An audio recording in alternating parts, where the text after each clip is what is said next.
Hello and welcome to video number 8. We're going to talk about the follow-up series. What should you email in your follow-up series?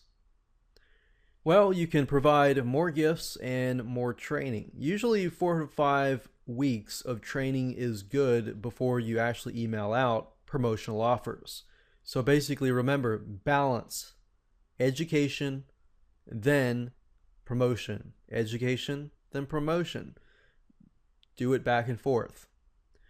And you also want to stick with a medium, as this will attract a certain type of person as well.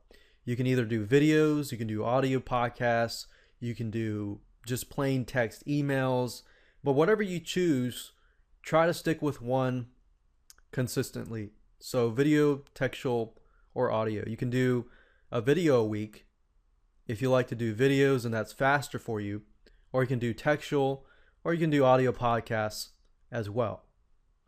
Now, the key to this is connect each week backwards. So week 4 should have a link back to week number 3. So in the email with week 4, you can say something like, I hope you had a chance to view week 3. If you haven't, here's the link. Now let's talk about week 4, so that if anybody misses your emails, they can always go back. So have a link from that week to go back. But obviously with week 1, there's nothing to go back. So it starts with week 1. And I'll talk a little bit more about that in the next slide after this one. But for now, I want to talk about the week or daily schedule. You can do a weekly schedule or you can do a daily schedule. I recommend a weekly schedule because it's usually better and it's more spread out. But what you want to do is kind of lay out everything out and figure out, okay, do you want to do video? Do you want to do audio? Or do you want to do text? And whatever that might be, stick with that.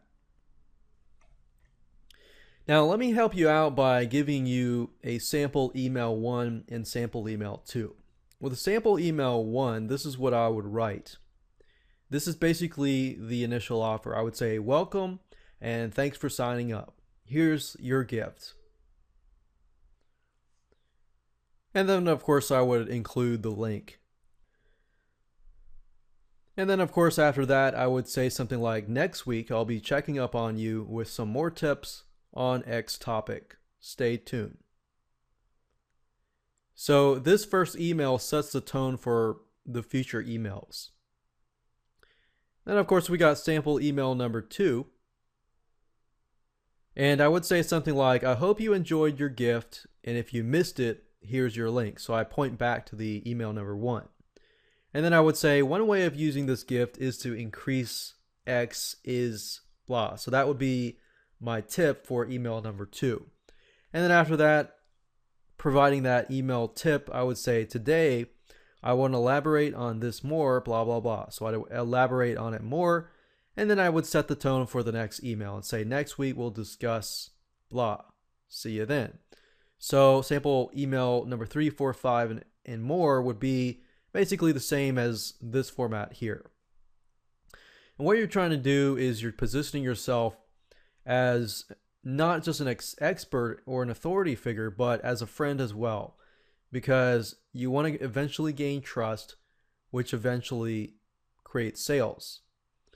And most people start emailing without creating that relationship and trust. Avoid doing that. Be patient. Otherwise, it's going to lower the conversions. No trust equals no sales. So think about a friend versus a salesman that you don't know. With a friend, it's somebody who you trust in terms of long term. If they recommend something, you're more likely to say, okay, I'll go try that out, versus somebody on the street or sales guy saying, hey, go try this out, right? So you want to position yourself as a friend. Higher conversions, long-term list strength, and sales. With a salesman, it's short-term hype. They get all excited, but then that wears off later on. You may make sales in the beginning, but of course then you're going to lose your conversions later down the road.